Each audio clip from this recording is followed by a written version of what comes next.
Aïda Diop waaw Aïda ñu ngi lay masawu di la jaale ci sa doom bi nga ñàkk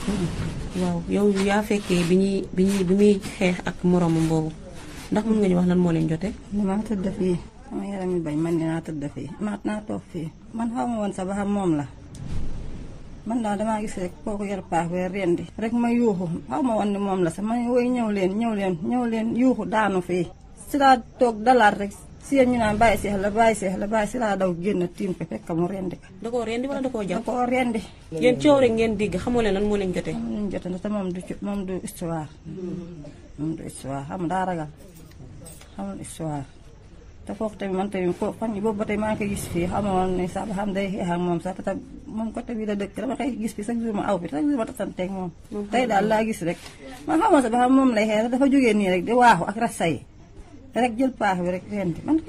keneen laa ko tegoon dama see yuuxu ba sonn keneen laa ko tegoon te boobu xamagoo ni moom la. te boobu xamagoo ni moom la si laa daw ñu naan bàyyi seex rek ma daw wàcc fekk ka fa mu dëpp fekk dee na. ci nopp bi nii la commencé ci kaw nii rend ko ba ci put gi nii sirit bi moom la dagg ba mu jeex tàkk man maa ko tiim man maay bàyyam da koo rendi ba mu yem fii nii boo dugalee sa loxo nii sax day dugg ba jeex deret daa génn nii bay jaar ci bakkan yi génn nii waaw da koo rendi complètement yàlla mi ñu tiim xam na li ma lay wax te man pour man doomi jàmbur tëdd ndekete sama doom moo tëdd nii. massa dëgg la tuuti nga muy ñëw dëgg la. doon na jéem sax wax ak man mais boobu xam naa dagg bi mu ko dagg moo metti moo tax mën ta wax ak man. fi xew tey mettee la ñu def ñun parce que caare lu mel nii mosu fee xew. loolu sax moo yëngal xol yi ba tax tension bi toll fii. ñaari mool ñoo xeex maanaam mool bi dëkk Lompul xeex ak mool bu dëkk caaro yi bi ñu xeexee ñu jam ci dëkk caaro yi mu dese léegi waa caaro yi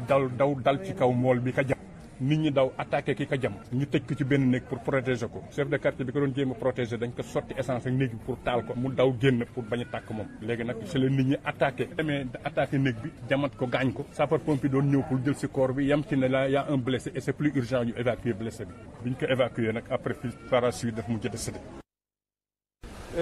ñoom ñaar li ci xew sax da di coïncidence bu nga xamante ni dafa xaw a yéeme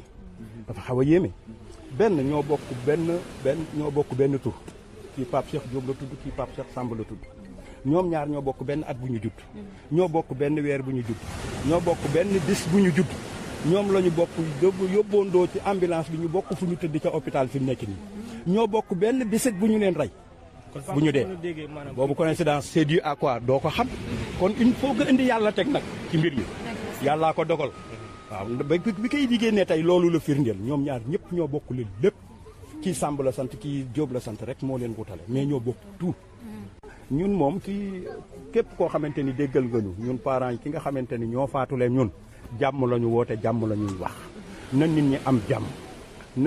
jàmm parce que ay moom